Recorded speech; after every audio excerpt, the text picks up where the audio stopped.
On the surface, they appear to be ordinary men entrusted with an extraordinary responsibility. They were a part of the system that handled the donations made by millions of devotees at the Ram temple in Ayodhya, a place where worshippers offered cash, jewelry and valuables as an expression of faith. But according to investigators, some of those entrusted with safeguarding these offerings allegedly betrayed that trust.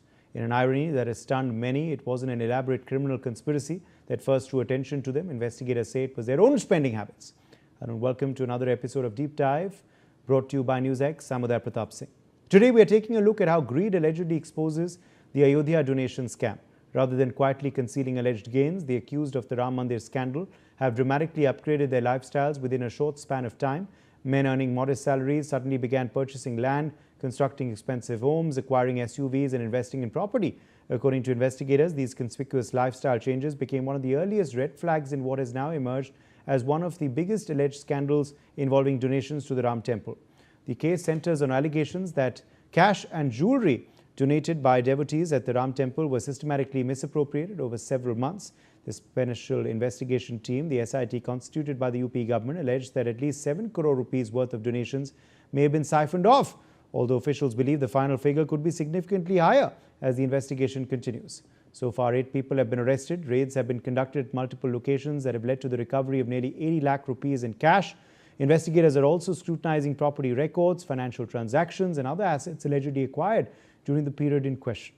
The scandal has triggered resignations within the Sri Ram Janmabhoomi Tirth Kshetra Trust and widened scrutiny of the systems used to collect, count and deposit temple donations. The 8 accused include Ram Shankar Yadav, Elias Tinu, Anukalp Mishra, Lavkush Mishra, Avinash Shukla, Manish Yadav, Ram Shankar Mishra, Subhash Chandra Srivastav and Karanesh Pandey. According to the FR and the SIT investigation, several of them were directly involved in handling or counting donations received at the temple, giving them access to large quantities of cash and valuables. Investigators are also examining whether the alleged theft was carried out over an extended period and whether others have facilitated or overlooked the operation. Amongst all the accused, Lavkush Mishra's alleged lifestyle change has become one of the most striking examples cited by investigators. Mishra reportedly worked in the Ram temple's cash counting section and earned a monthly salary of approximately 12,000 rupees to 15,000 rupees. Yet documents accessed by investigators show that shortly after joining the temple establishment, a plot of land near the Ayodhya-Lucknow highway was purchased in the name of his wife, Supriya Mishra. The declared purchase price was 8.8 lakh rupees, but local estimates now value the land and the under-construction 2-story house at around 25 lakh rupees. Neighbors told investigators that construction on the house began around February last year. They recalled seeing Mishra regularly supervising the work and even attending a Bhumi Pujan before construction commenced. Labourers reportedly worked at the site until just days before the scandal became public. Following Mishra's arrest, however, the construction abruptly stopped. Residents who spoke to the media said the family appeared ordinary, usually travelling on a motorcycle and never openly displaying signs of wealth. That made the scale of the construction all the more surprising. During a raid, investigators recovered approximately 12 lakh rupees in cash from Mishra's residence. Investigators are also closely examining the assets of another accused, Anukalp Mishra. According to the investigation, his lifestyle also changed dramatically despite having no publicly known source of income capable of supporting such expenditures. Officials are probing a house reportedly worth around 65 lakh rupees, a farmhouse, a Mahindra Scorpio SUV and other assets allegedly acquired during the period under investigation. These purchases have become a key focus of the financial investigation as authorities attempt to establish whether they were funded through the alleged diversion of temple donations. For investigators, these lifestyle upgrades were not merely displays of newfound prosperity, they became a financial trail. Property registrations, construction activity, vehicle purchases and unexplained cash holdings are now being examined alongside salary records and banking transactions. Unlike sophisticated financial crimes that rely on shell companies or offshore accounts, this case has openly left behind visible signs of wealth that were difficult to reconcile with the accused's reported earnings. In several instances, neighbors themselves questioned how individuals with modest incomes could suddenly afford large homes and expensive vehicles. The investigation has since expanded beyond the 8 arrests. Authorities are examining whether weaknesses in the temple's donation handling system allowed the alleged embezzlement to continue undetected. Investigators are also looking into the processes used to count, record and deposit donations and whether lapses in oversight or internal controls contributed to the alleged scam. Reports indicate that the role of certain bank officials and other individuals connected to the handling of temple funds is also under scrutiny, although no conclusions have yet been reached. As the investigation continues, key questions remain unanswered. Was this the work of just 8 individuals or part of a larger network? How long did the alleged theft go undetected and could stronger oversight have prevented it? While the courts will determine the guilt or innocence of the accused, investigators believe the alleged scam may have unraveled not because of a sophisticated investigation, but because the accused's own spending habits, expensive homes, luxury SUVs, and unexplained wealth allegedly created a financial trail that was impossible to ignore, turning greed into the very evidence that may have exposed the crime. Joining us live is Sanjay Sahai, former ADGP Karnataka. Sanjay Sahai, thank you for speaking with us today. What do you make of the investigation so far? Are you satisfied with the pace of it? What do you make of how this entire crime was uncovered in the first place?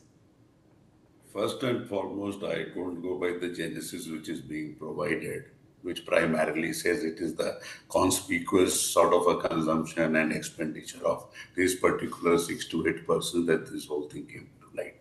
Now the intelligence has failed at the local administration level. There's a district magistrate who is a part of the trust. And you have all sorts of other agencies, public, private, religious, everybody is there as a part of that particular trust. And when these things have been going on for quite some time, we don't know when it started and when it reached this particular level. Things went on and on. I think it was May 4th, some bag of coins were found somewhere close to the counting area. And from there, I think it became extremely difficult to anyway hide this or keep it under wraps.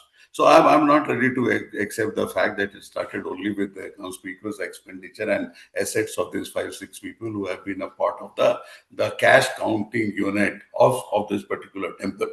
Now it is lapses, oversight, or collusion. I think that is primarily the key to this whole enterprise and the way things are going on, and why it is getting limited to these 8 people.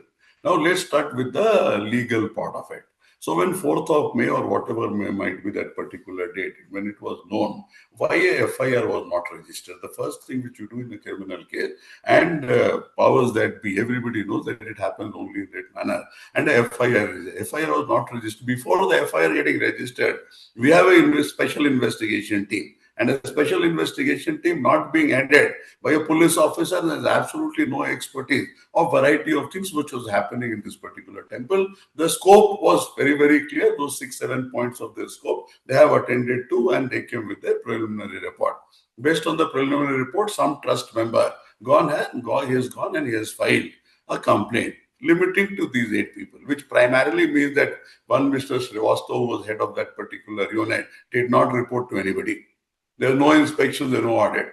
And the beauty of this whole exercise, without getting into the financial controls and a variety of other things which were missing or which were there, we don't know, because there is nobody ready to explain today as to what were there and what got compromised and what was the nature of financial control.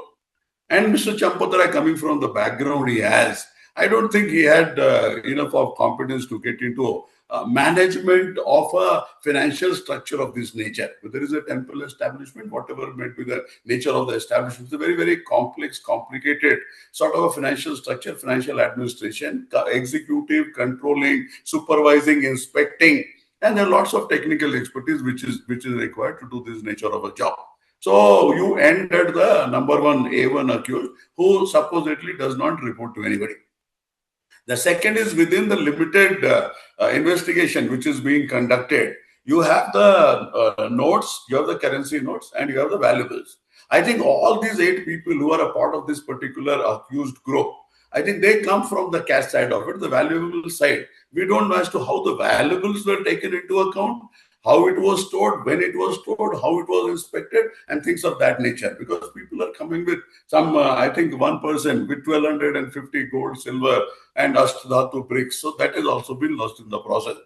So broadly, what we see is that this might be going on for a long time. So neither do we know the duration, nor do we know the quantum. So the present seizures are limited to whatever is available or whatever they can lay their hands on, and some 50 lakhs, 60 lakhs, 70 lakhs. This house, one SUV. I think this SUV and one house and things of that nature, I think might be the tip of the iceberg. So currently what we have to fathom out, and why it should not be extended further, where this has been going on for a long, long time. So temple construction itself should become an ambit of it, or there can be another case dealing with it. There are 4 IAS officers who are part of this trust, and there are lots of other people. And Sanjay Sai, that leads me to my next question. Was it just 8 individuals? Was it just 8 individuals who were swindling the money, or is there a larger racket at play here?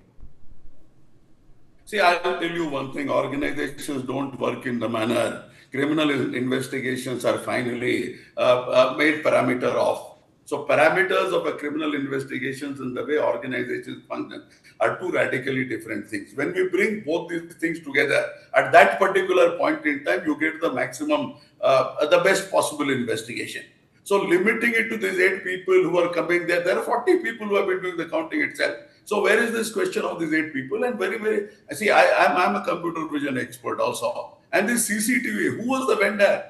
How was it brought in? They don't even have a CCTV network which is there on the dashboard. They don't even know what the CCTV is seeing day in and day out. They don't have anything on analytics, anything on movement, literally absolutely nothing.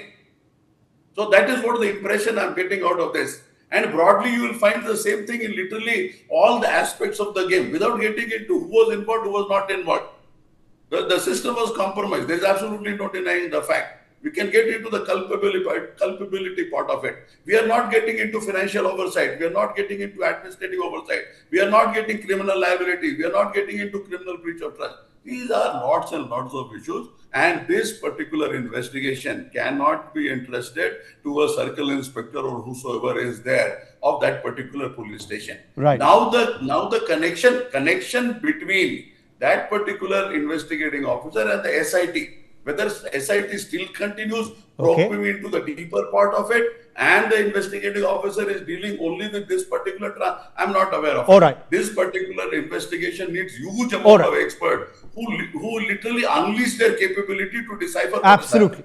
Absolutely. Sanjay Sahai, thank you for joining us with your perspective.